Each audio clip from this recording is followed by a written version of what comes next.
Hello, everyone, and welcome to Nerdrotic.com's. This is the official Nerdrotic podcast episode. What is it, 97 now, Gary? 98. 98. Wow, guys, we're getting close to 100. Anyway, joining me, as usual, from San Francisco, Gary Beekler. How's it going, Gary? I'm good. How are you, man? I'm good. I'm happy to be back in my studio and have everything set up. It's been like a month, I think, since I've been home, and it's so nice. Yeah. Joining us also from San Diego, our chief geek, Dennis Bethalkis. How's it going, Dennis? Doing all right. How about you guys? Good. Wow, we've got a lot to talk about this week. We've had some of the best trailers, or anyway, some high-profile trailers have been dropping one after another. We've got Star Wars Celebration has been going on, so we've got a lot of news out of there. But let's start off as usual with our death pool. I know, right? R.I.P. Charlie Murphy. Gary, I know you're a big fan. How are you feeling these days with all these amazing celebrities not with us anymore? It's just has been this thing with our podcast since Dennis and I started this out. Man, I remember like our first celebrity death was like Glenn Larson, maybe, and that was like in our second or third podcast, and it's been. No, we did one in our first. We did do one in our first, I believe. I remember who it was, but I mean, it's been every damn podcast we get somebody like major dying, and Charlie Murphy was, I mean, arguably one of the better parts of the Chappelle Show. I mean, like he was 1B to David Chappelle himself, in my opinion. I mean, come on, he had his own meme that came up the whole thing with Rick James. I'm Rick James, bitch. Yeah. You know, it rolled about because of Charlie Murphy. Yeah. And, you know, and Charlie Murphy like got into the comedy game later in life, you know, after his brother had done it and had this like, you know, I don't know, top 5 comics of all time brother, and was able to crawl out from under his shadow and do, you know, he wrote Vampire in Brooklyn. He did his own stuff, and I think it's fucking leukemia, you know, which is just a horrible way to go. And he was young. He was 57. I mean, that's 9 years older than I am. And yeah, totally bummed. And I'm sure Chappelle is too. And then Chappelle just made the comeback, you know, he's on Netflix. I haven't seen that stuff yet. I heard it's really good though. It's really funny. But yeah, bummer, man. That was just a bummer. Big fan. I'm a big Eddie Murphy fan before he got all Disney-fied, and I love Charlie. As someone said, Rick James is fucking up Charlie Murphy's couch up in heaven. He is. That is a good way to leave that segment. So on to some, well, in my opinion, better news.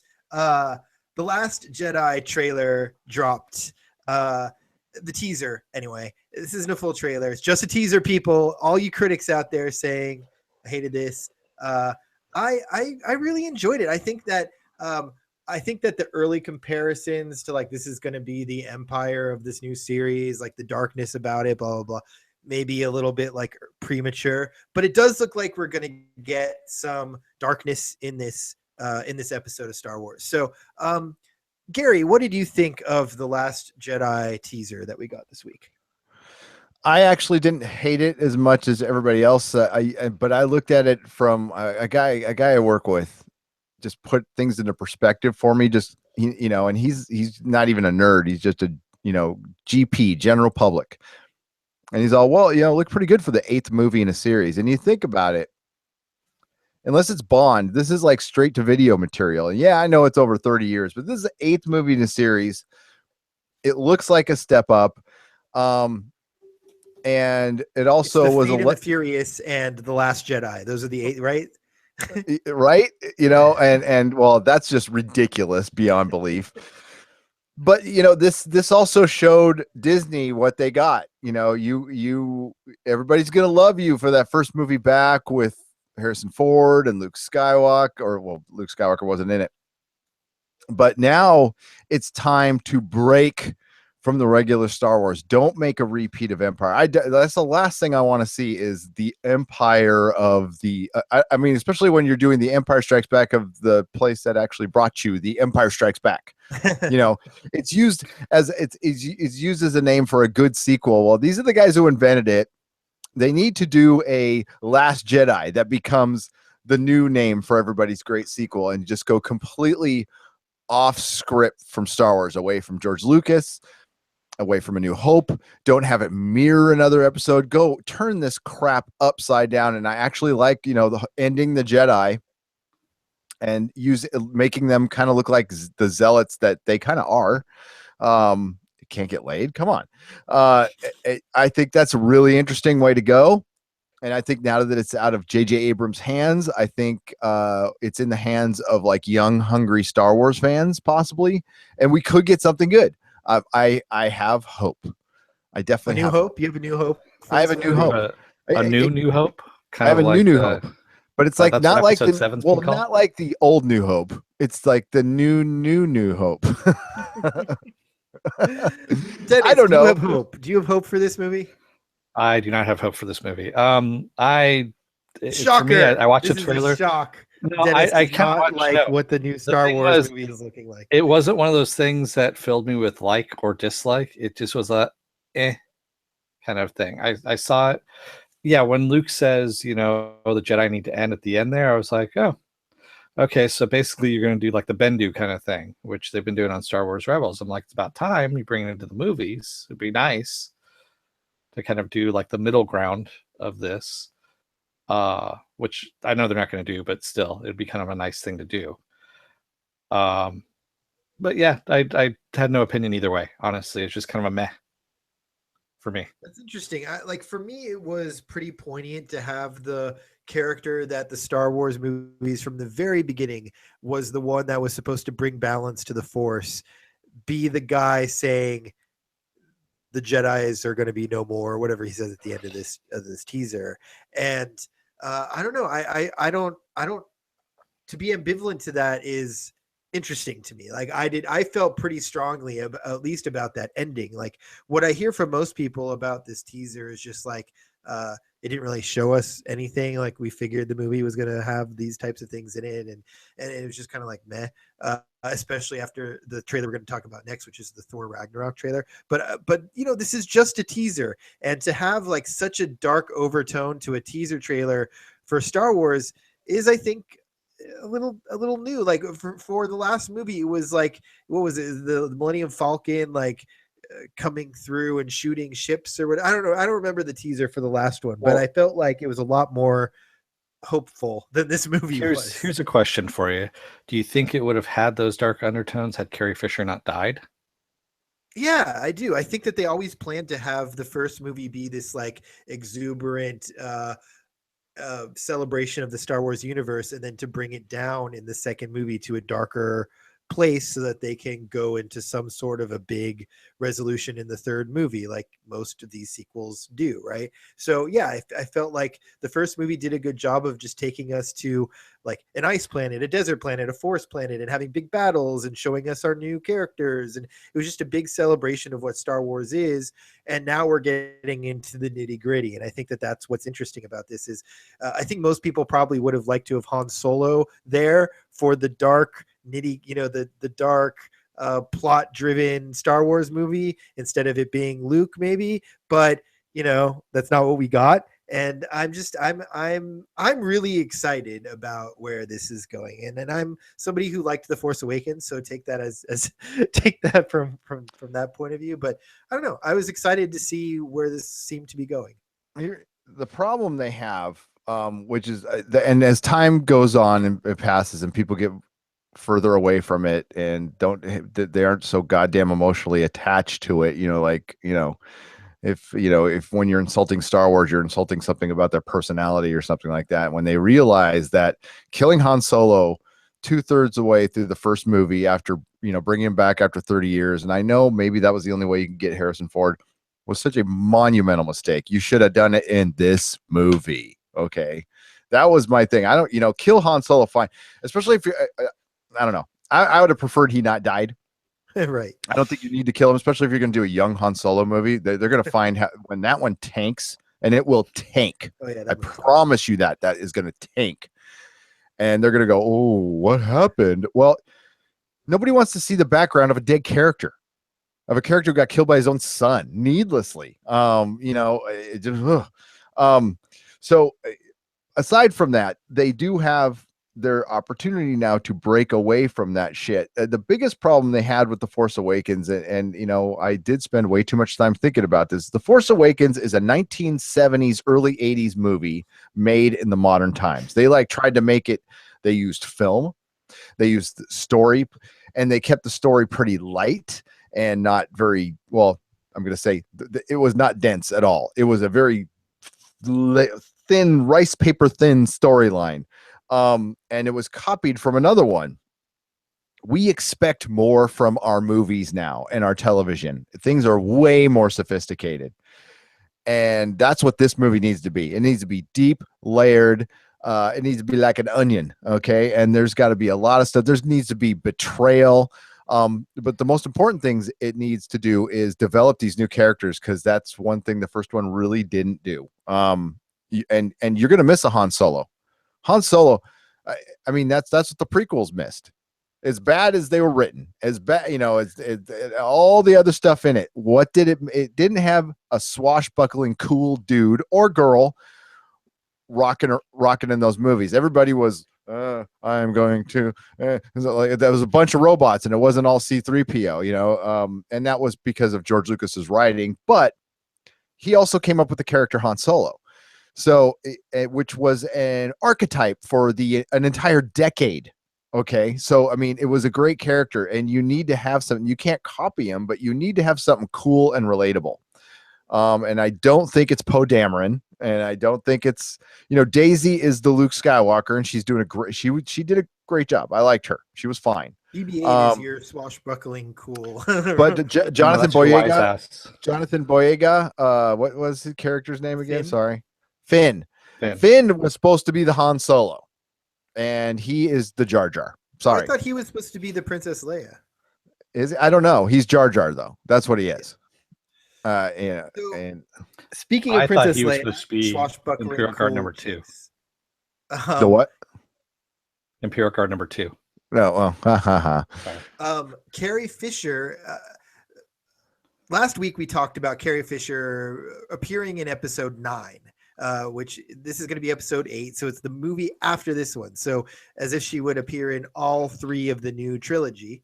But all that was, it seems, is that her estate was allowing for them to use footage in episode 9 if the studio wanted to. So the reports were she could be in episode 9 legally. What the I think Kathleen Kennedy came out and said was, we have no reason or desire to use that footage to bring her into episode 9, and that's not going to happen. So as of now, they're saying she will not actually be in episode 9. You guys both thought it was a bad move in the first place. I said, hey, they're going to look at the footage and see if it works. If it doesn't work, they won't do it. Sounds like that's what they did. I'm happy about that. I think you guys are probably happy about that as well. yes. Yeah. I just think it's needless to have her in there. You'd have to rework the entire film. It's just way easier to put her on a ship that crashes, and you know, and like hey, shit happens, you know. Dumbledore died, you know. Richard Harris died, and they, you know, they recast. I wouldn't be against them recasting her. I don't know why that's against the law, but you know, I guess it is. So better to just like let her die off screen, let her rest in peace, let her family not have, like, you know, the thing you do need to think about is the real life aspect of it. Is like her daughter would has to endure all this, you know, is my mom going to be in the Star Wars movie when she, you know, I mean, you know, think about it. Like, she's got to hear all that stuff, and her mom died, you know. What I think is interesting, and all anybody cares about is if she's going to show up in a fucking movie, you know. We're probably going to see her like die of a broken heart when she runs into Kylo Ren in this upcoming movie. That would be so George Lucas. So another piece of Star Wars out of the Star Wars celebration this past weekend is the Star Wars Rebels Season 4 trailer was released. Dennis, you must be so excited about this upcoming season of Rebels. Yeah, actually, I was more excited about this Star Wars news than the previous Star Wars news. This actually looked like what Star Wars should be, honestly. And I know it's the final season of Rebels. which is good because it's butting up right against the middle trilogy there, the 4, 5, and 6, and Rogue One, yeah. And so we're gonna see what happens, what their fate is, and it'll be interesting. It'll be a nice little bookend to finally finish it out and see what happens. And it looks fairly dark, honestly. Yeah, let's talk about what we saw. I mean, it opens with Ezra and Sabine kind of being like the main force, part of the pun, of the upcoming series or season. And there's a lot of speculation about like the Knights of Ren and who is Snoke. I don't know. I just found it really interesting that they kind of framed it that way. Not specific way, but the voiceover is all Sabine. Yeah. I mean, and she's talking about her friends as they are gone. Yes. So it's it's really kind of an ominous trailer, and we get a lot of flashes of things that are happening, and I'm interested to see how it's gonna play out. It looks like it's gonna be a lot of good TV. Yeah, it looks like Callus is taking over kind of a leadership role, which I really like. He's and so his rebel awesome. uniform. Yep. He looks a lot more Wolverine-ish too, with his the hair going, like the mutton chops. Yeah, totally. And I love, Thrawn looks amazing. There's just a lot about that series that they're all going to get taken out by Thrawn. Yeah. Thrawn's so what do you think is out. happening? That's what I think is going to happen. It's either going to be Thrawn, because they made him in such a great bad guy and such a badass, that it's going to take all of them and they're all going to die taking out Thrawn, or Ezra is going to keep Darth Vader from pursuing Leia right before Rogue One. Like, he's going to be the thing that stops it. Like, it'll stop for Rogue One or Darth Vader. Then he gets into a shuttle and Ezra's going to chase after him, and they're going to have a lightsaber battle, and then he's going to kill Ezra, but Leia will get away or something like that. That's how they'll probably tie it up. Do you guys though think that this is going the way of the Knights of Ren and leading into like who is Snoke, and he's kind of behind the scenes? God, I wish. I hope wish. So. Nice. It would be that would be a breath of freaking fresh air. Making it count. That's what makes it count. I mean, it kind of counts now, but that would really make it count. And that, you know what? All that would do is make people buy your Blu-rays and go back and rewatch it 1,000 times. But if you just made it kind of count, where it's like, oh, a droid went through the screen in one of the movies. I mean, it's like, you know what? God, we're again. This is the 21st century. We expect more, especially when you're paying more for everything. Give us more. Also released at the Celebration Day, they were talking about the scene in Rogue One where it was kind of hard to get the rebel forces all together to go and fight up against the Empire. And because of the scene in Rebels, where Thrawn brought in all those destroyers, and supposedly since he whipped them so bad at that was the lasting repercussion, is what they were saying, was that the rebels were so reluctant to bring together a fleet to fight at Scarif. It makes such sense. Yep.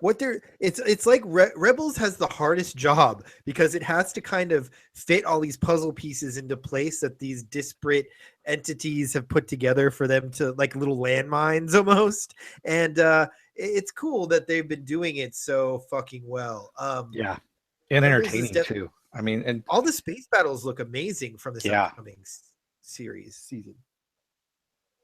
The one in does it look like there's pod racing in? Sorry, I think I'm going back to the Last Jedi. Wait, was it the Last Jedi or the Rebels trailer that had pod racing in it? It looked like pod racing, but no, there were it was a bunch of fighters, like speeders or something, on a planet where the soil, when it gets kicked up, it's red. It did kind of invoke that with me a little bit, and I went, but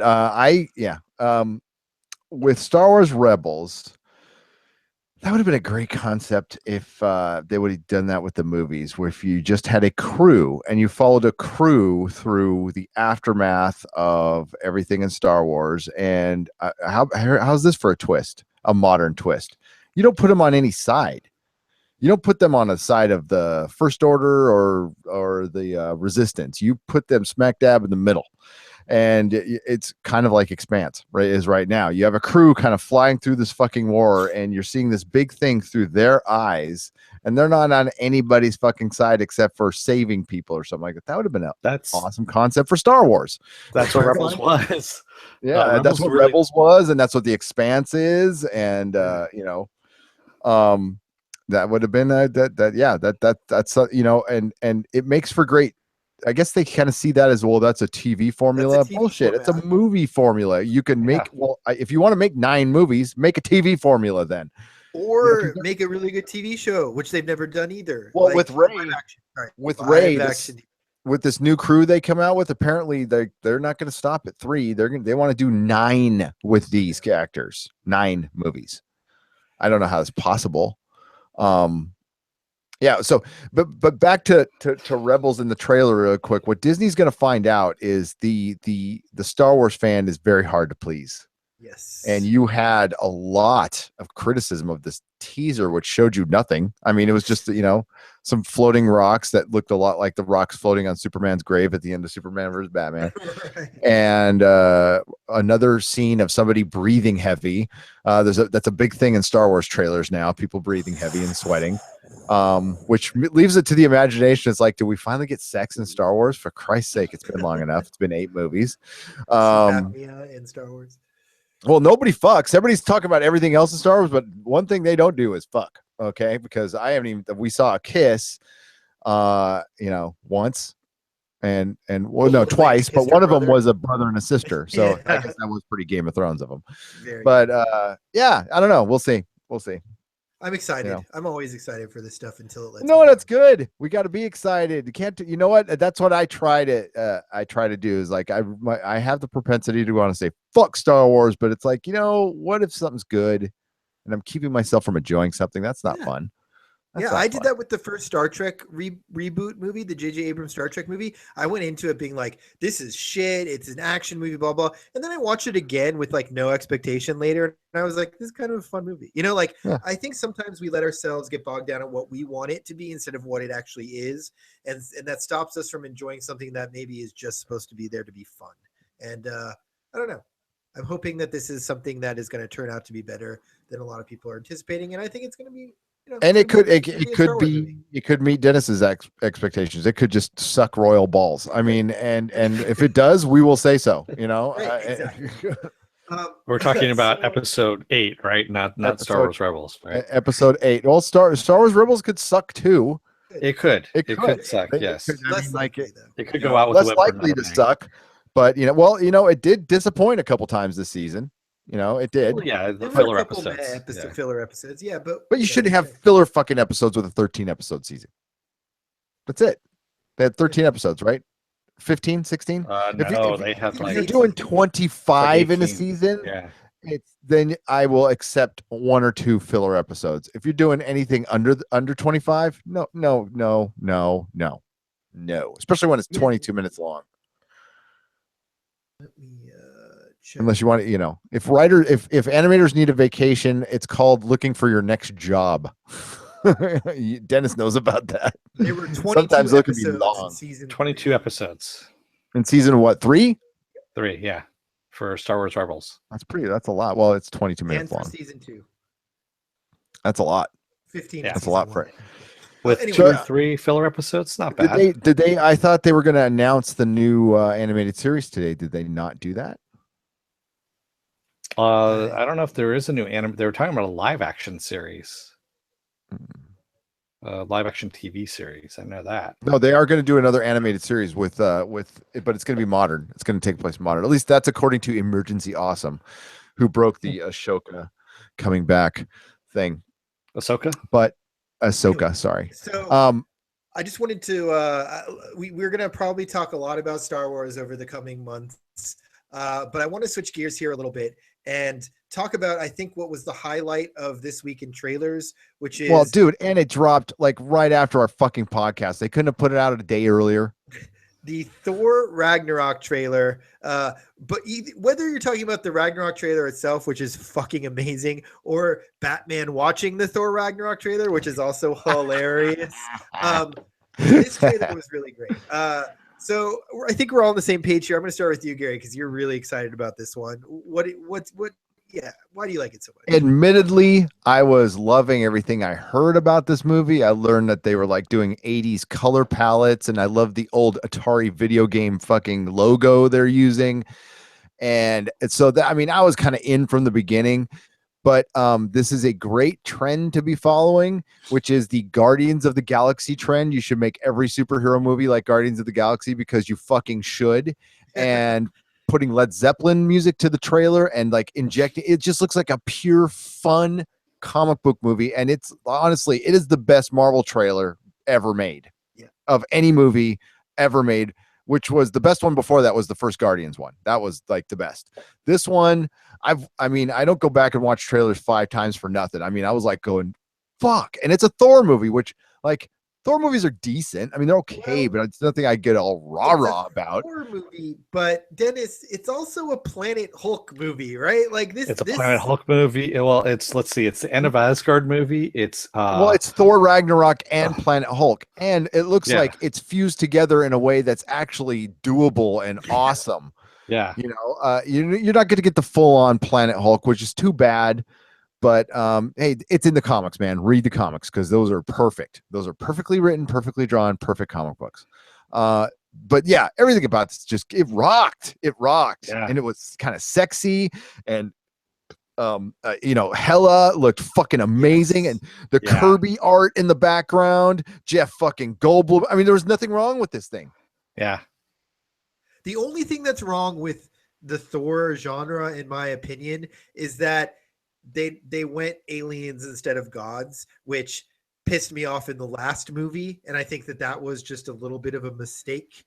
But it seems like they've taken that and worked some magic on it for this one, at least from what we're seeing in the trailer. And I think that it does blend with the Guardians of the Galaxy. Like they took that and said, okay, if they're aliens, then we're going to make this more like Guardians of the Galaxy, like you were saying, Gary, which is working for me.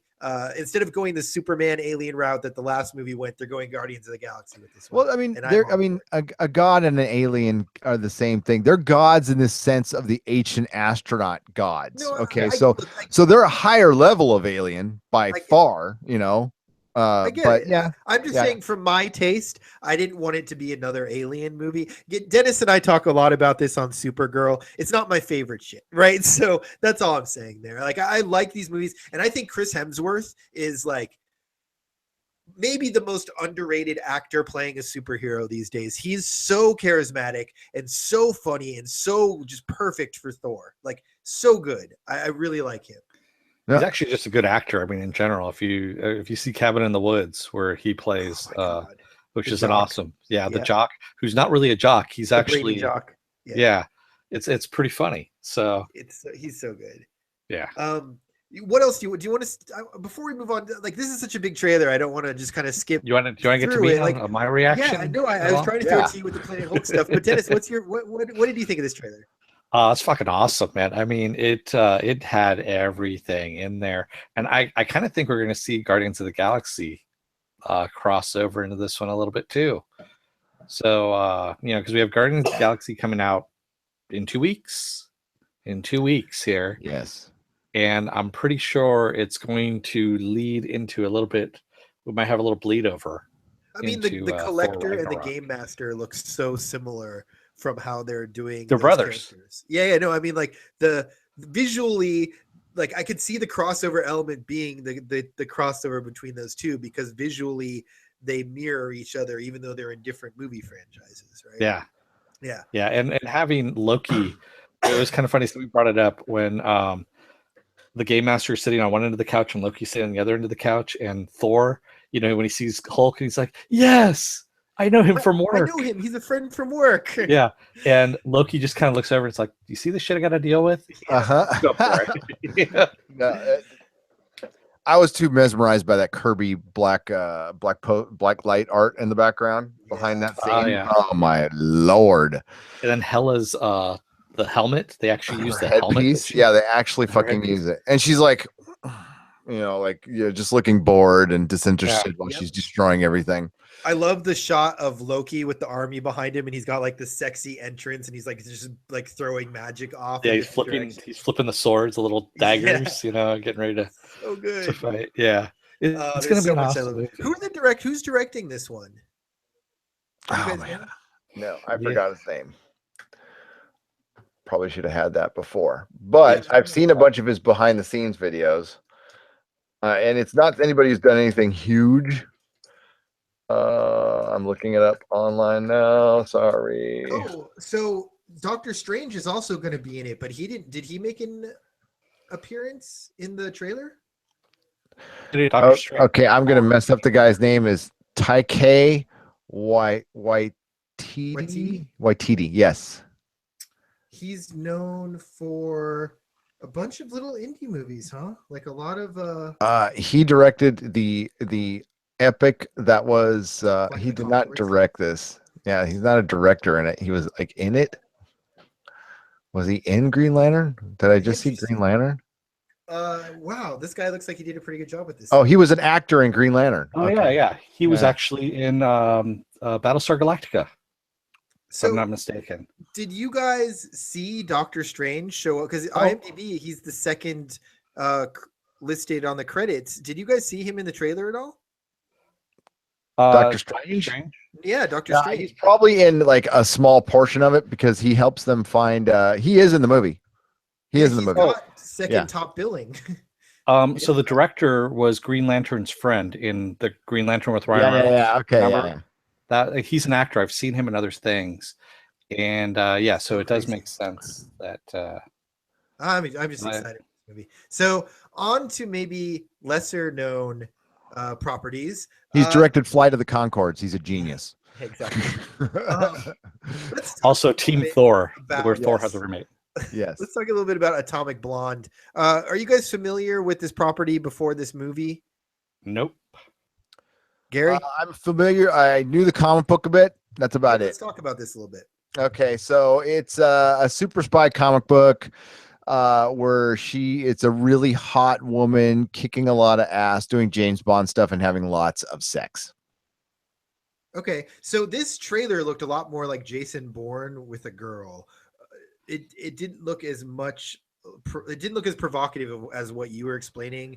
The comic is really like. What do you think about that choice for at least the trailer? I mean, we don't know what the movie is going to be like. Maybe it's the sexiest movie Yeah, ever. it just looked like a bunch of violence and shit. And the thing about a good spy movie and a good thing like especially when you got a sexy name like Atomic Blonde, you expect sex. They showed some lesbian stuff, but I mean like not gratuitous sex, sexy sex. You know what I'm saying? Yes. There's something most movies are missing nowadays. Like that's the one where thing they start to kiss and then it where- kind of pans off to the fireplace. Well, no. That's the kind of never mind. I was going to say a bad joke right there. I won't. I'll just leave it alone.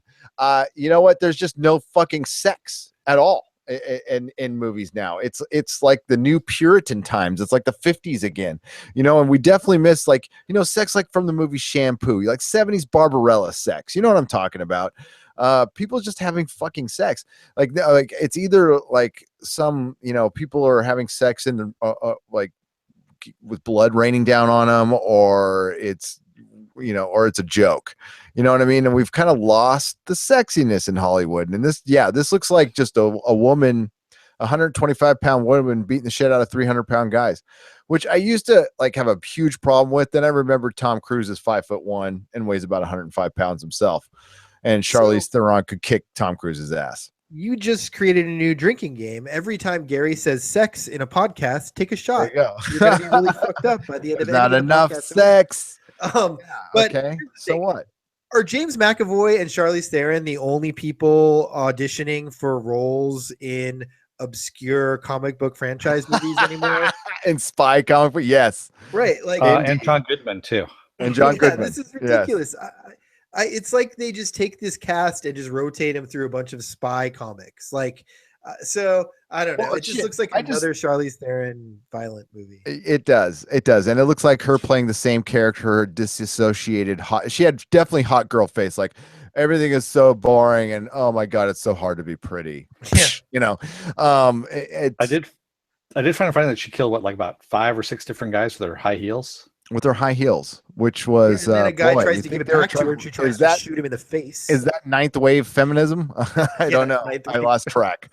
One thing I did notice, I just watched Kong, which has nothing to do with this movie, but we were talking about casting, and I noticed Kong, the casting director went, okay, get 3 people from the Marvel movies and 2 guys from Straight Outta Compton. Yeah.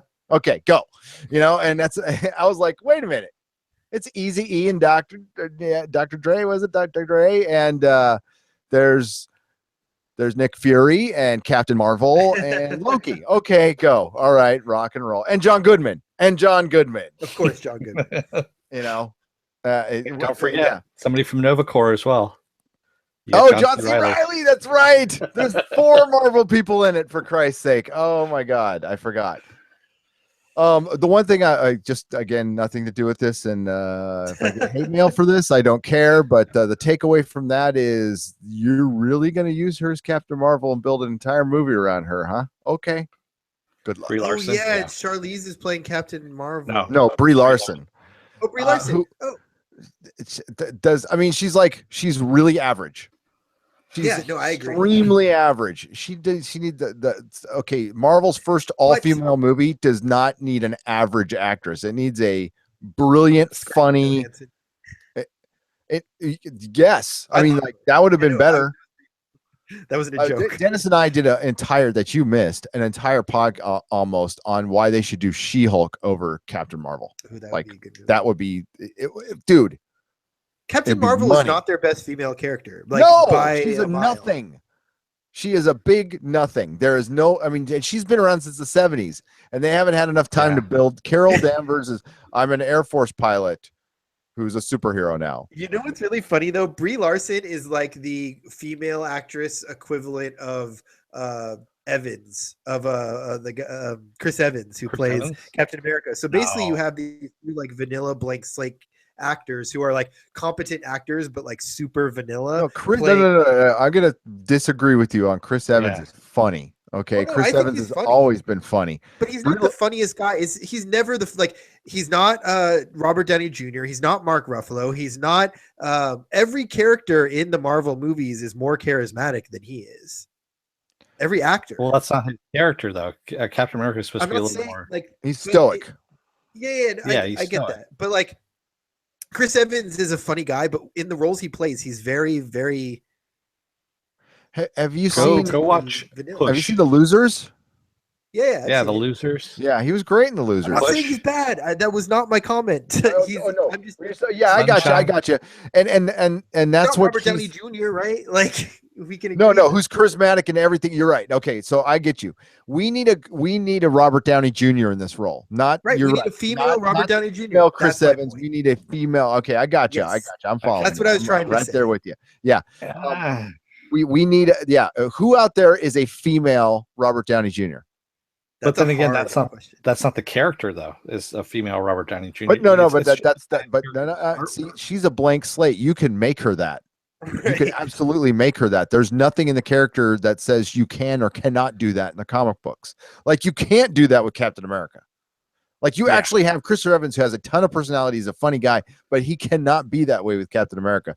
Why not be that way with Captain Marvel? Where in the world can't we have a drinking, who likes to, sex, who likes to go out and like screw guys and go out into the bar, and then she's happened to be a superhero, like a less dark Jessica Jones. Yeah, Kristen Ritter. She's pretty great. I'm trying to think of though. There aren't a lot of like fast talking, like high quality actresses out there. It's either like the Amy Schumers, the comedians, or like the Sharon's, the Meryl Streeps. You know what I mean? There's not a lot in between. Mary Elizabeth Winstead could probably do it. Who's that? She was in Scott Pilgrim Saves the World. She's actually in the new season of Fargo coming up. She's playing against. She was in Sky High too. Yes. Yeah. The stars. I'm just trying to. Anyway, she's pretty deadpan though. But Yeah, she could do No. comedy and fast She's pace. kind of deadpan. Nah. There's not a lot of like big movie star actresses in that mold, really. Maybe Reese Witherspoon. You know what? The girl, I'm blanking her name. Starbuck wanted to do Oh, it. yeah, Oh, she's- Katie Sackhoff. Katie Sackhoff could have done it. Yes, she could've. Yeah, there's those girls Sarah out Michelle there. Gellar could do it. I mean, Sarah Michelle Gellar could do it. You know, somebody's like witty as hell. Freaking Kristen Dunst. I know, or not Kristen Dunst. Kristen, you know, I'm talking about Sarah Marshall. She'd be better. oh, I know Kristen you Bell. hate her. You hate Kristen Bell, but I like her. I like Blake Lively too, but I'm a Gossip Girl fan, so I know her from that Oh, instead of all no, the Yeah, she's but horrible. she would look like she's smoking pot. She just looks like Yeah. she smokes a lot of pot. Oh, She got the Blonde girl who's look. on the rise from Pretty Little Liars is also really good. Anyway, Ashley Benson. Yeah, She would- somebody who's, I mean, like Brie Larson looks, she's just, I mean, not bad. She's not Allison bad. Brie. If you want someone with the name Brie, cast Yeah. Allison Brie. There you go. I like Brie. I love Brie. Sorry. Anyway, so we got a little off topic there. Let's go to the last trailer we have on our list, The Hitman's Bodyguard. This is a short one. This just looks like another buddy cop funny. I don't know. Which one of you guys wants to take this one? Raise your hand and go for it. Well, I'll go for Ryan it. Reynolds. Jackson. Okay, so it sounded. Oh, I can guarantee you this is how it went down. A screenwriter got really drunk and said, "You know, it'd be funny if you did the movie The Bodyguard, but there was a bodyguard for a hitman, and then we put the Whitney Houston music behind the trailer, and that's as far as they got with the pitch." And they somehow made a 2-hour movie out of it. And they're like, we'll just put a ton of fucking shooting in it. Right. And then Ryan Reynolds screaming and, you know, and I'm doing a drunk guy right now. And Ryan Reynolds and the other guy saying motherfucker a lot. Okay, go, you know, and it could be funny. It could be fucking hilarious. The trailer probably has all the best bits in it though. That's what it looks like to me. They're both It sounds like a hilarious. funny concept. Yeah. I don't know. It looked pretty good to me. It looked funny. I mean, it looked like a bargain matinee movie for me. I'm well, not hey- rushing to the theater to see this movie. No, well, So- listen, you watch the trailer for Let's Be Cops. It looks like the funniest fucking movie of all time until you actually see the movie. Okay. Yeah. It really does. Yeah. So moving on from our trailers, let's talk about a couple pieces of casting news that we got this week. Some of it is more speculative, but these are all pretty significant, either realities or rumors. A reality is Josh Brolin is going to be playing Cable in the Deadpool movie. Deadpool and Cable is going to feature Ryan Reynolds and Josh Brolin as the two leads. I don't really know Josh Brolin like particularly well. I don't think he really looks like Cable, but you can do a lot with CG these days. So I don't know what to think about this. Somebody who has a strong opinion, I'm sure. Dennis, what do you think about this casting? I got 2 words for you.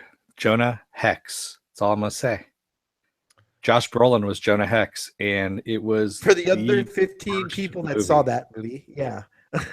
It was probably no, it had Megan Fox in it as well. It's I love honestly it. one of the worst movies ever made. Where Megan Worse than Fox, her Catwoman? acting. No, this is actually worse than Catwoman. Whoa. That's It is actually worse than Catwoman. It's a close battle, but this is one where Megan Fox is the most competent actor in the movie. You're going to have to sell me on something else because when Megan Fox is in something, I'm not really paying attention to her acting. So I really love her. Yeah. No, no, she's. It was. Let's just say it was a really horrible movie, and putting Josh Brolin in this. He's already playing Thanos in another Marvel movie, which I wasn't too jazzed about anyway. He's a pretty successful actor. I mean, look, Jonah Hex is what it is, but Josh Brolin has been good in some movies in his career, right? Like, could this be one of those? Is the question. I saw I don't know, Gary. No Country for Old Men. Wasn't too impressed by him there. An Oscar for that? Yeah, he did. I don't know how. What else has he been in? The Goonies. That was probably about the only thing he was good in was when he was a kid. I'm trying to think of anything else. I really liked him in Westworld. Oh, that was his dad. Sorry. That's right. True Grit. I- He Men played in George Black W. 3. Bush really competently. Yeah, he played a young Tommy Lee Jones. poorly. I don't know. He's all right as Thanos, but that's tons of CG, and he's sitting in a throne going, boy, you know. Well, isn't that what Cable's going to be? Like, put him in a CG suit with a CG arm, make him No, look twice as tall. Cable needs to be a straight man, and this is going to take comedy. That's why they were having such a hard time finding him, and maybe he screen tested like crazy. I don't know. You know who they should have got? Sorry to cut you off, but have you guys both seen Avatar, right? The bad guy in Avatar, the like military dude. He was up for it. Yeah, he was up for it. He's too old. Amazing. Why is he not? Though. Because Avatar was damn near 10 years ago. You do realize that, right? Yeah, he's old. And that guy was old then. Yeah. So yeah. He was up for it. I think the guy from Friday Night Lights was a freaking great pick. Throw some muscles on him. I thought he was fine. He was perfectly fine. Why can't they get a big guy? Like, anyway. Yeah, that's my also biggest talk thing. about like Stone Cold Steve like Austin. John Hamm. Okay, so John, who's John Hamm again? Mad Men. From Mad Men. John Draper, the main character. Well, yeah, it's Brolin though. Did they cast him or is it rumored? No, that's it. No, he's cast. He's cast. It's been announced that he's been okay. cast. So Yeah. he's got to be a straight man. For one, he's like one of the characters in the Marvel universe I like the least anyway. I never liked Cable at all. I don't like Travelers. I don't like gun-toting X-Men. I have a thing. Bishop. It's so freaking 80s, and all he was when he was created was a mutant Punisher. Okay, with an interesting backstory. That being said, he also needs to be fucking huge. He needs to be huge and a straight man because he can, he deals with Deadpool. Okay, he has to deal with Deadpool, and their dynamic was only done right actually once in the comics. They make it sound like they have this long history in the comics of them getting together, and I'm like, no, you guys don't read comics, do you? No, because Deadpool wasn't part of X-Force, right? It's just they had they were both created by Rob Liefeld. Okay, right. That's the only real thing. They did a comic book together for a little while in the mid 2000s, and it was really average. And I thought it was pretty funny. The first run of that was pretty damn. The first run, but it was like 12 issues. Okay, that's not a long. I mean, no, it's not. I don't know why they're putting him in this movie. I would have loved to. You know what? Colossus and Deadpool would have been way better. The guy playing Colossus and the way they pulled him off in that movie was so fucking great. I'm like I would have watched 2 hours of that. And this means less of the teenage Negasonic Warhead, who there was not enough of. I needed way more of. She was freaking fantastic. God, all the best female Marvel characters are X-Men. That's just a fact. Yeah, that's not She-Hulk. That's too bad. Yeah, I think it's I think it's really unimaginative. I think they just went, oh, he's in the Marvel Cinematic Universe. Let's do it. And John, you know how that's how it goes, man. Ladies and gentlemen, there is no thought there's billions of dollars riding on this shit, and there is zero thought put into it. Zero. Yeah, no, it's people who have contracts with the studios, and you would just think that Ryan Reynolds has been holding really tight to this property for since he got involved with it.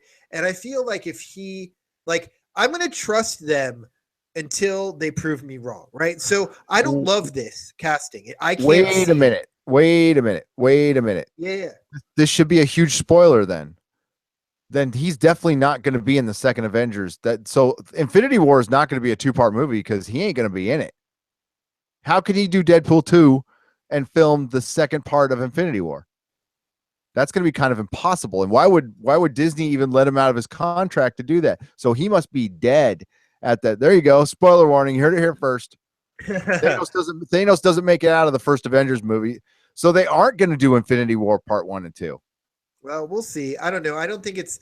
I heard the rumor. The new rumor is it's going to be Infinity War and then the new Avengers led by Captain Marvel. Yeah, I mean, maybe he's already filmed everything he needs to film, so who knows? But that said, like I was saying, I can't see it. Josh Brolin, I don't know him well enough to really go one way or the other. And until they really give me something I don't like, I have to kind of trust that, hey, they did a pretty good job with the first one. I thought it was really funny. As long as they deliver another funny movie. That's true. So I could never forget Jonah Hex. Okay. Well, okay. But I mean, like, I won't forget Jonah Hex, but everybody's been in a piece of shit. Yes, like every everybody actor I is. like has been in a piece of shit. I can't like judge people on like their worst moment. That's a horrible way to live. Speaking of, Dolph Lundgren is going to be an Aquaman, guys. Yeah. What's that? What's going on here? Is he going to play Aquaman? Because he looks kind of like Aquaman. No. He's going to play. Oh, he's not playing Aquaman. He's playing Aquaman's dad. No, he's the king of another kingdom. Another king. He's a different king. So he's a rival king. He's actually Waterman. There's So- Aquaman yeah. and Waterman. So they've decided that Aquaman is going to be Game of Thrones because they cast an actor from Game of Thrones. So they're just casting kings a different. Again, this is how much thought is put into this shit. You know it. Oh my god. Somebody at DC's like, okay, underwater Game of Thrones with Aquaman. Go! You know, it's like, what if Khal Drogo were the main character in Game of Thrones? Okay, so and he if it was- controls fish. Go. If it was really Game of Thrones, you would kill Aquaman in the first season. Okay. And it would be Aquaman, it would be Aqua Lad trying to make it, but he would be banished somewhere. You know, that if you really wanted to make it, you know, fucking Game of Thrones. So, Dennis, you probably actually read this article. I'm just going off the headline. Dolph Lundgren Yeah, I and actually Aquaman. had How put did it in this the come to- post there. So Yeah, he's going to play King Nereus of the aquatic kingdom Zebel. It's Zebel. X, yeah, kind of like Rebel with an X. DC is so silly. Yeah, and he's supposed to be trying to, from what I understand, he's trying to go after Queen Mara. He wants her as his wife, which is Aquaman's Who's playing Mira? mother, Nicole Kidman. Oh, of course she is. So they're supposed to be this really advanced race, but it's going to be a guy going for a girl who has no interest in him at all, but he's going to go for her anyway. That's at the beginning. I think it's going to be the beginning scene where we see where Aquaman is a child. Old for her. Dolph Lundgren's like 100. Yeah, I know, but it's gonna. Well, Nicole She's Kidman. not a spring chicken. Yeah. Who, Mara? Anyway. Oh, is it Aquaman's? Oh, I thought you were talking about His mom. Aquaman's girl. Is his mom? Okay, all right. Well, everybody does. You know, it takes stepdads take a little getting used to. They really do. I just don't understand.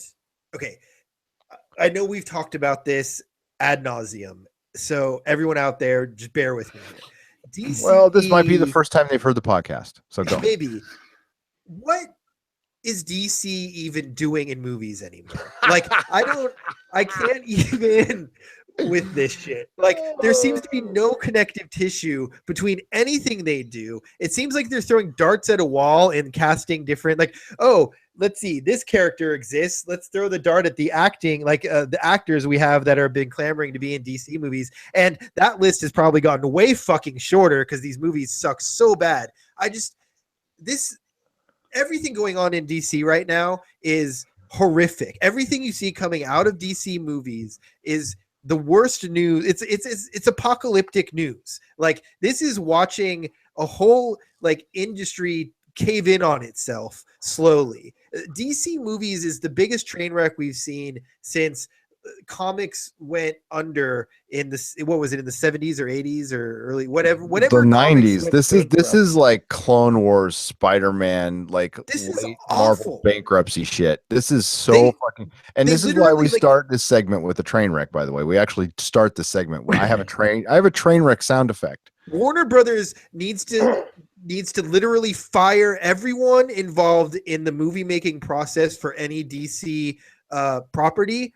None of them should ever get to work in this industry again, and they should just bring in a whole new crew, because what they're trying to do right now is like a string of successive failures that are worse than the one before them. Well, I could not. You're John. You have just come to the choir because we are the choir that Welcome, you're. I was just going to say, Lundgren- welcome aboard the train wreck. Welcome aboard the Dolph train wreck. Lundgren as a merman in Aquaman is not going to save the DC universe. Like, Oh, I especially- can't. You're doing Game of Thrones under the water, but you made Aquaman a metalhead. Like, he's going down, he's like drinking whiskey and listening to Slayer, okay, and then talking to fish. What the fuck? You know, it's like, and like, Well, he's and been if hanging out anybody with a has, bad element there. well, Those fish. if anybody has ever spent a lot of time with our beloved metalheads out there, and you know the new kids out there, if they listen to us at all, have no idea what I'm talking about. But these are the guys who used to like wear Motley Crue T-shirts and stuff like that. The guys who used to buy my pot from in high school. Like you don't want to base a superhero on them, okay?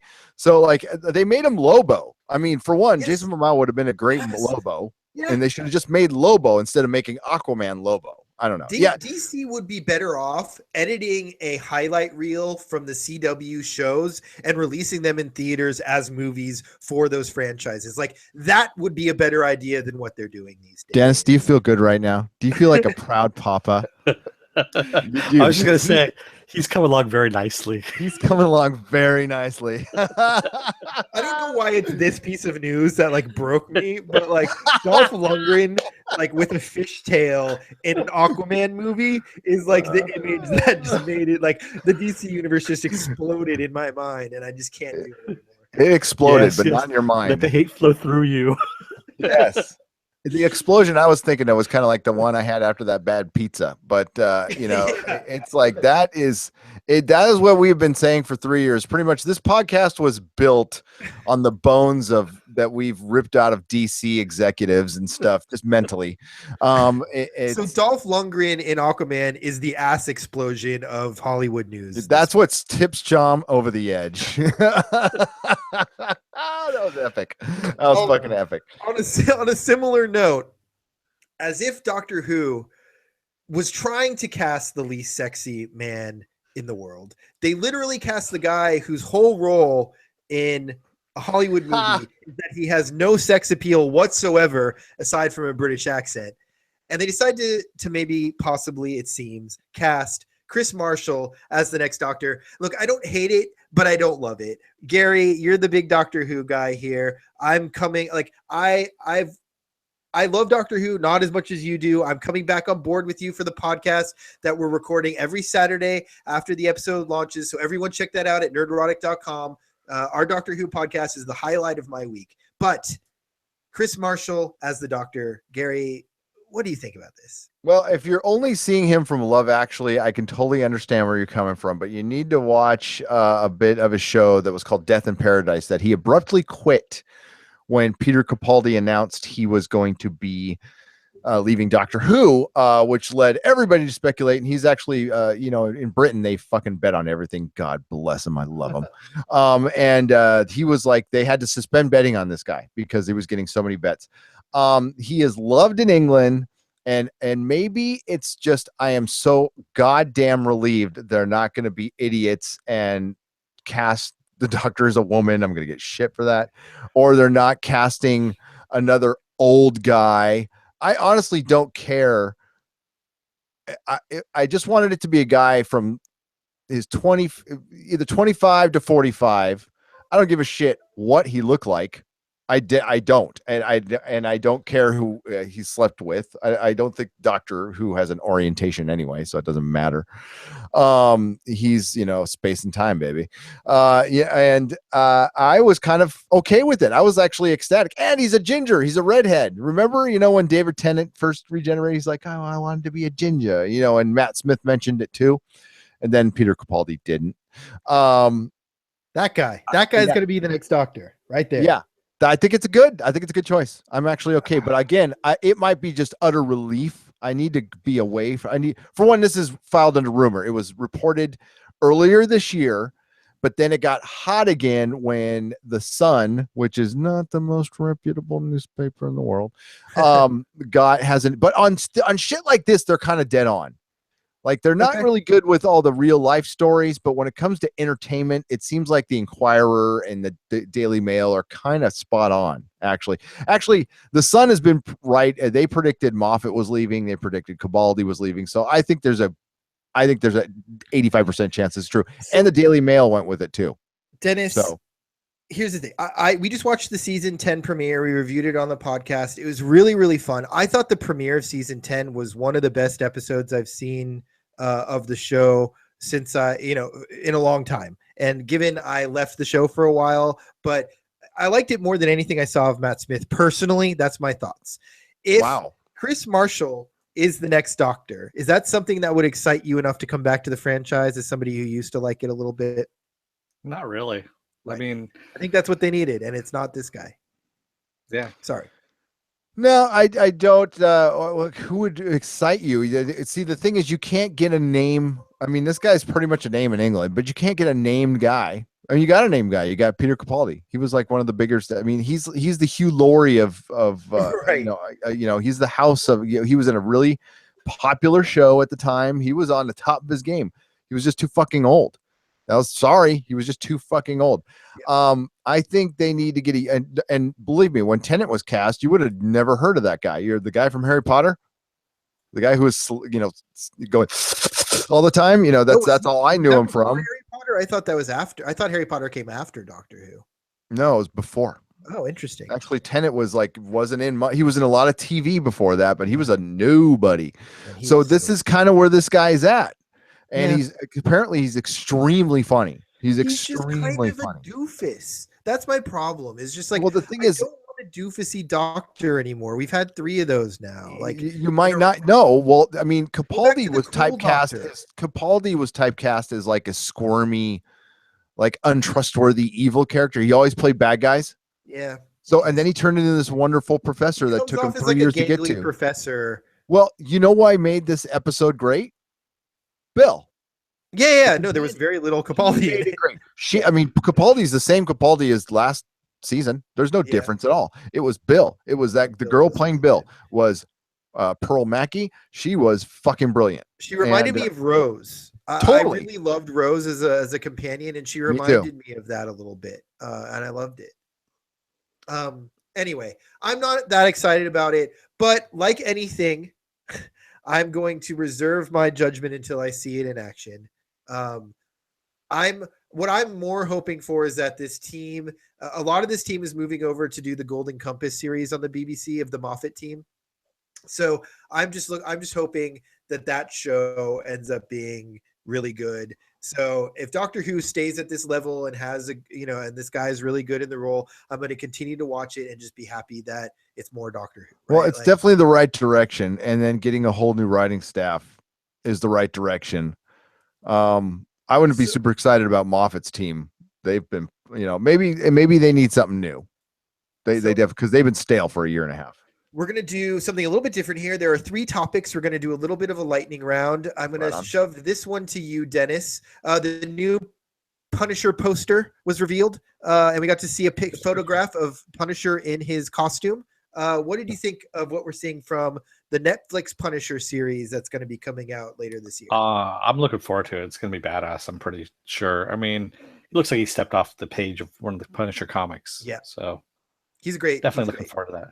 Plus, also, I'd like to say that the photographer, the cameraman behind him in that picture, has a SF Giants cap on. And a little shout out to San Francisco on that one. So go Giants! It's always good to see. Yep. What did you think of the images we're seeing from the? I cannot wait because it's Netflix. I'm actually not the biggest Punisher fan. I've only read it when Garth Ennis was involved. I read it, and I read it for Garth Ennis. I just always thought it was a really dumb one-dimensional character, to be honest with you, but they did it so well in Netflix that I cannot wait. And he looks like the Spider-Man villain one that started, that the Jackal hired. He looks like the Punisher through the years. And I know they based it on the Tim Bradstreet, the cover from all the great Garth Ennis run, don't get me wrong, but I think in small doses it'll be good. I don't think I'd watch 10 seasons of him. I'm going to say something controversial here that many people won't agree with me, but I wish that they hadn't done Civil War when they did Civil War, because I would really like to see a true crossover between all these Marvel properties coming together into Civil War, where we get that moment where Punisher's out killing guys who are registering, or the bad guys that are hunting down the people who aren't registering, and Captain America puts him in his place. Like those moments from Civil War, the comic book series, we didn't really get in the movies because we didn't have enough characters to play with. For it to make sense. You digress there. The when Nick Fury is running away from the Hydra agents, if you will, that rental van that Ryder rental van that crashes into one of the bad guys supposedly is driven by the Punisher, according to the directors of that movie.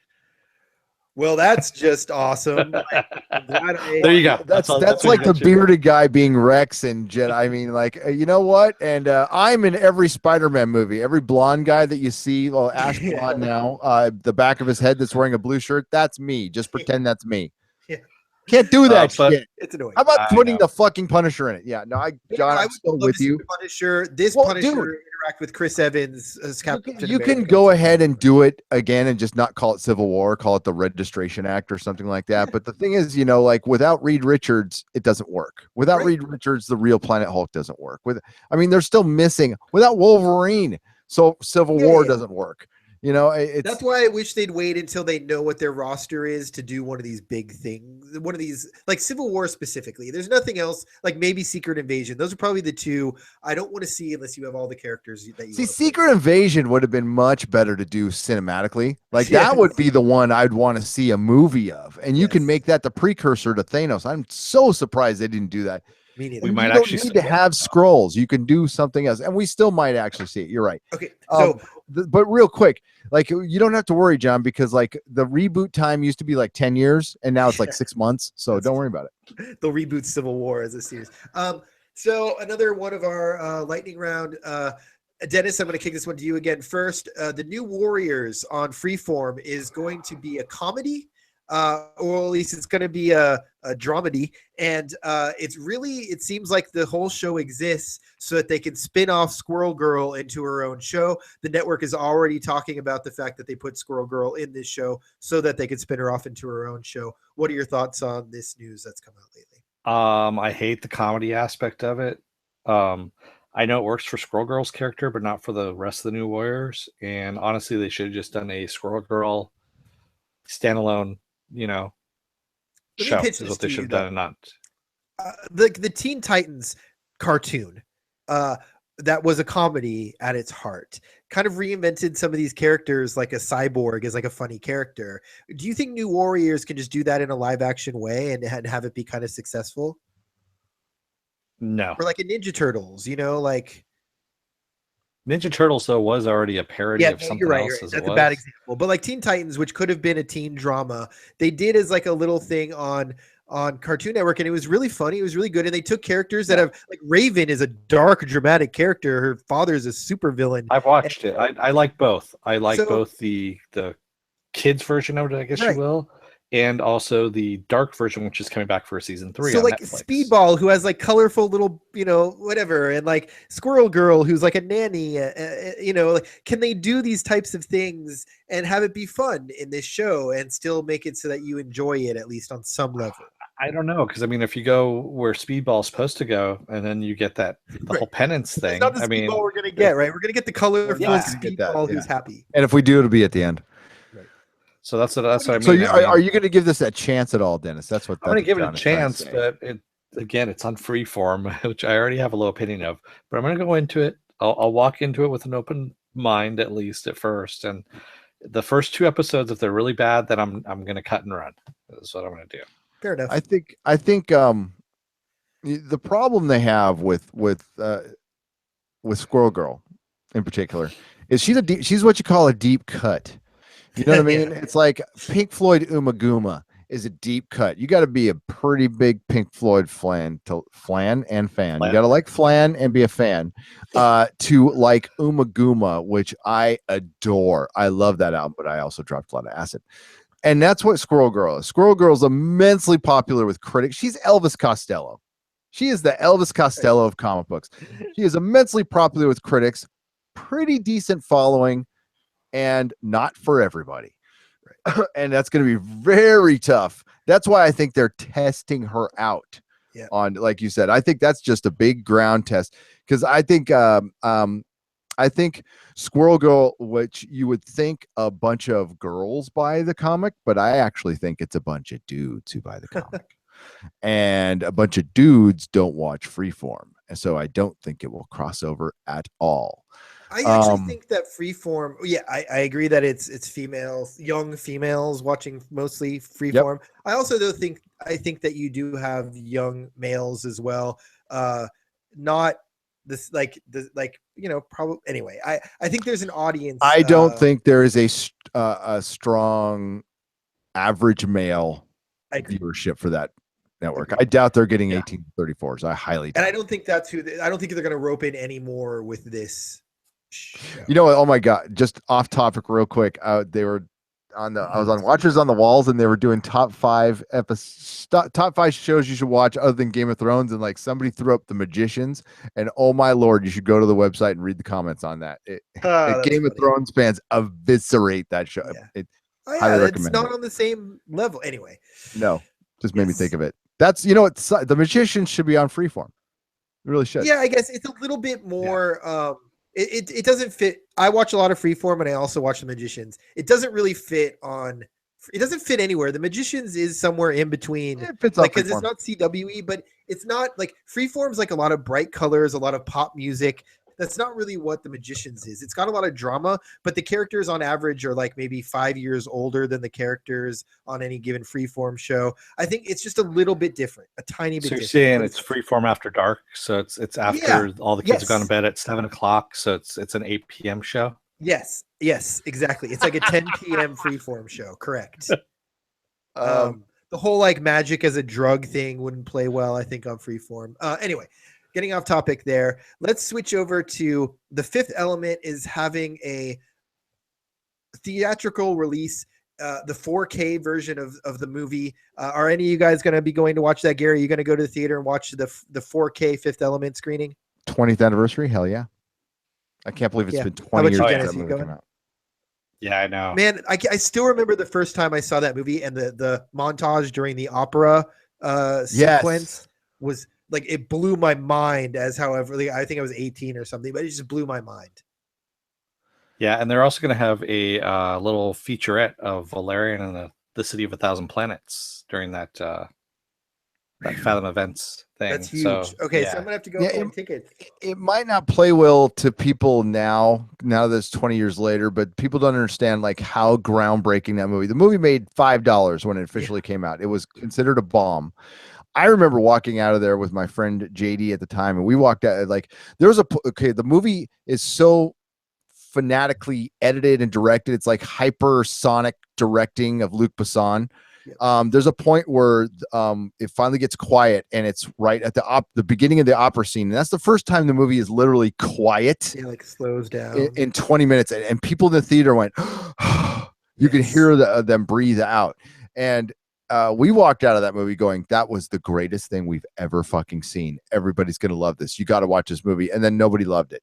And then, a la Blade Runner, like 10 years later, it starts getting a lot of love. And now it's, Dennis and I think we're talking about this, like the back end on this one, it's like, it's made so much fucking money on It's one of the top selling Blu-rays of all time.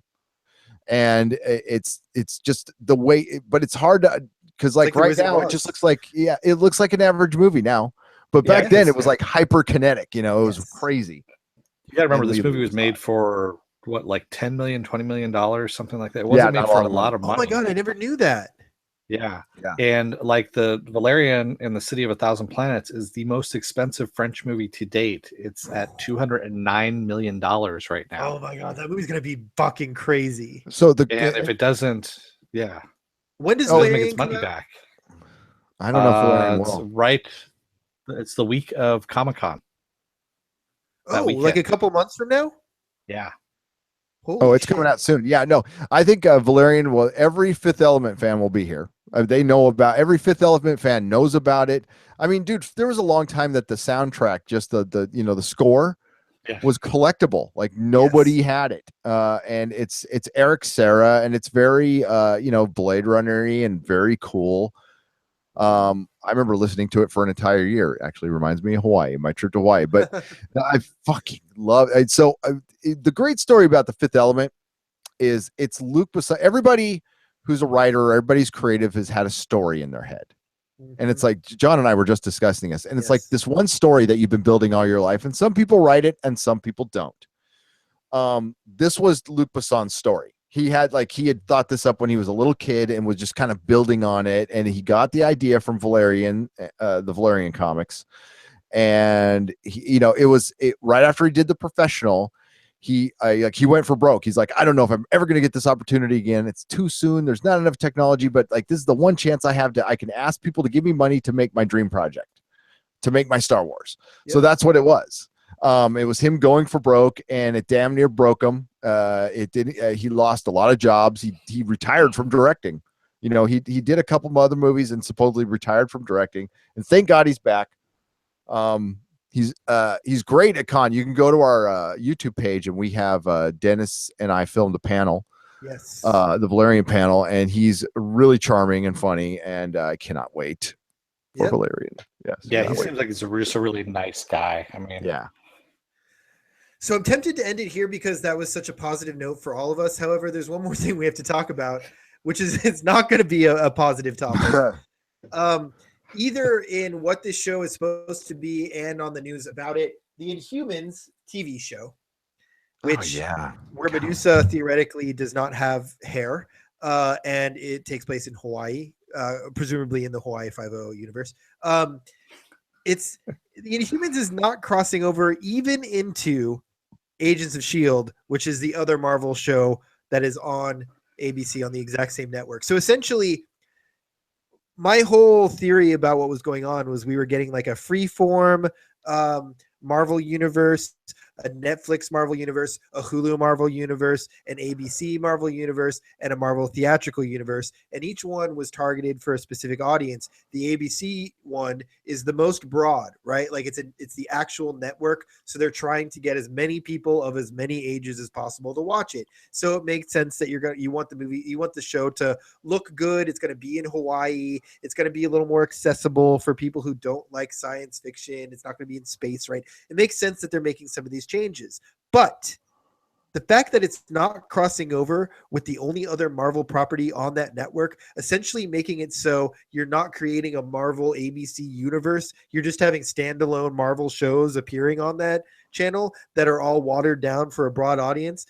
It seems like of the many mistakes that Marvel tends to make in the television world, one of the bigger mistakes. I'm going to go to Gary first, because I think Dennis is going to have a lot to say about this one. But Gary, what do you think about this?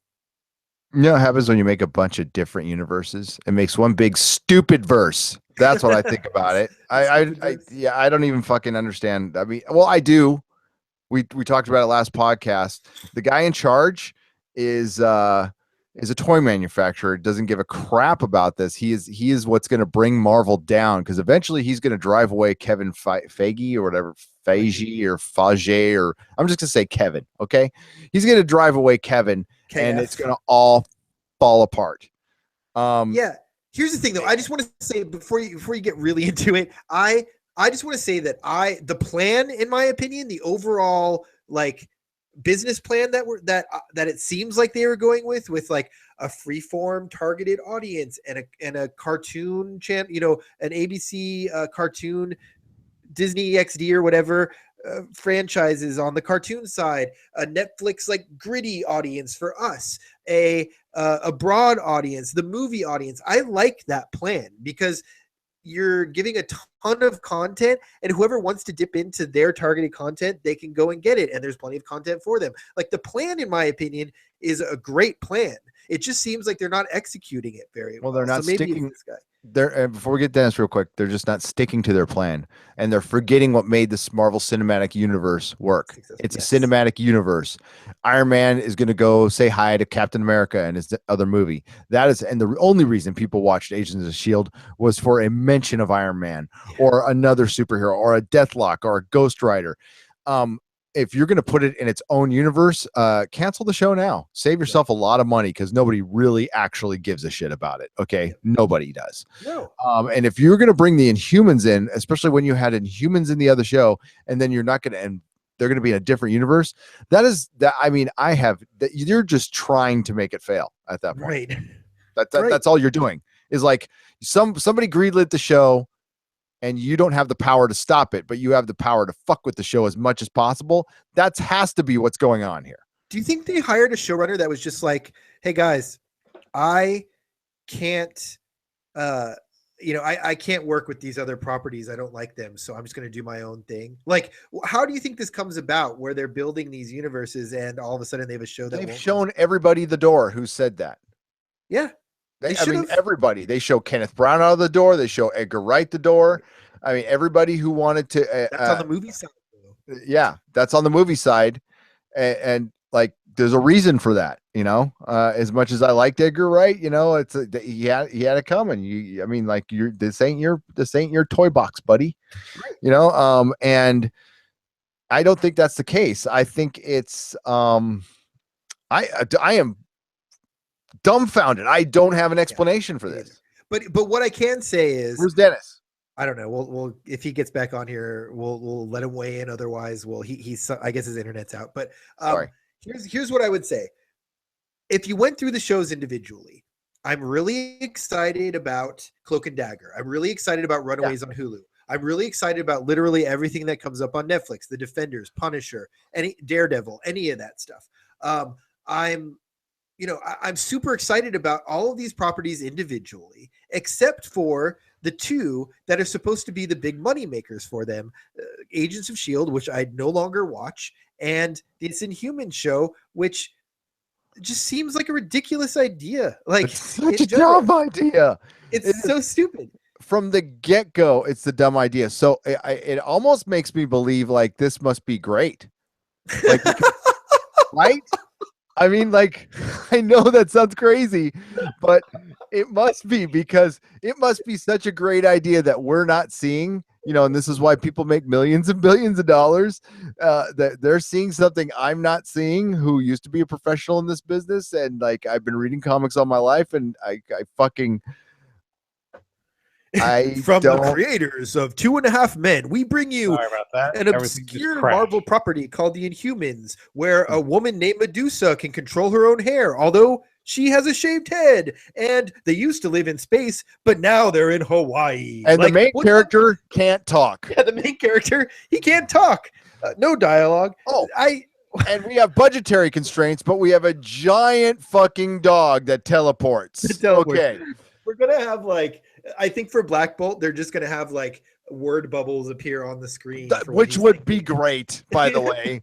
And we're not going to have him wear his mask, and we're not going to have him cross over with any other Marvel characters, even though every time we've tried a solo book with them, it's failed. These are the most obscure characters in the Marvel universe, but we don't want to pollute them with popular characters, so we're just going to keep those guys. We think it would just confuse you to have Iron Man in it. It would make it good, so it would confuse you, These characters are too good to mix with this show that we're just expecting to fail anyway. So let's just keep them separate. I think I've ranted enough tonight. Dennis, you get the last word on this one. It's going to be complete and total crap. Dennis, for a different opinion. Okay, Dennis, I know, Dennis. We are. Can you get your head around the decision of it not crossing over? I mean, I'm honestly dumbfounded. I mean, honestly, it's because Ike does not care. I think what it is, he wants to screw over Kevin Feige as much as possible, that he's actually sabotaging every other Marvel product that he can. So he's screwing over Marvel TV, the Marvel comics, everything. And I think he's doing a slash and burn is what he's doing. Okay, so he's doing the slash and burn to get Kevin run out of town, so he can run everything, because he lost a battle, which I totally believe. I'm just restating this just to get my head around it, and to repeat this to our listener and viewer out there, that we can't have nice things because these two douchebags, and I'm gonna put what takes two to tango, baby. Can't get along. No, that just doesn't make sense. No, apparently, he threatened to quit. Kevin Feige threatened to quit. Yeah. So and every actor said, we're fucking gone. If he's gone, we're gone. Because remember, this was back when Jon Favreau first started. He did Iron Man, and he was supposed to come back for Iron Man 2. And they were talking about, we're not going to pay you as much and all this. And that's just because of Ike. Ike was saying... Oh, yeah, all that started out with Ike. And he did that with Joss Whedon as well. Yeah. and we're not going to pay you that much. We don't want to pay you what you're worth, because we don't think the movies are going to do that well and all this kind of stuff. So Kevin kept having to go back and forth between Ike and these people, being the middleman, saying, okay, I'll try and get more money for you. And Ike going, no, we're not going to get any more money. And finally, Kevin just had it. He's like, I can't make the movies I want to make with Ike in this position, because what he's doing is he's nickel and diming these people out of but anyway, out of position. I don't mean to cut you off, Dennis. I just I agree that all these politics happens, but specifically the Inhumans decisions, like where are you on these? Like, taking what you think the motivation is about it, like what's going, like what is this show? What is the show about at this point? It's like, it's what is stupid it? at this point. It makes no sense. I mean, you have what, a superpowered royal family that's trapped in Hawaii, and they, some of them So have they their can just powers take over the Earth because there's no other Marvel superheroes, right? Is it Gilligan's Island? Like, is that what we're doing here? It's not even Gilligan's Island at this point. At this point, it's you know what it is? It's Scooby Doo. They should just get a mystery machine and they go around and they solve mysteries. Well, they've got the dog. Yeah, they got the dog. That's it. They're like, we can't cross over with Agents of S.H.I.E.L.D., but you know what? We're going to cross over with Scooby-Doo. You know what? Well, ABC, donate the money to charity, please. Something. Something. Just save your money. Don't do this. It's Easter Sunday. It's getting really late. Any final words before we go, Dennis? My computer crashed again. So, but I'm just going to say, don't let the door hit your ass on the way out, America. May the small folks sing songs of your greatness. Awesome. Bye, everybody. Goodbye. Bye.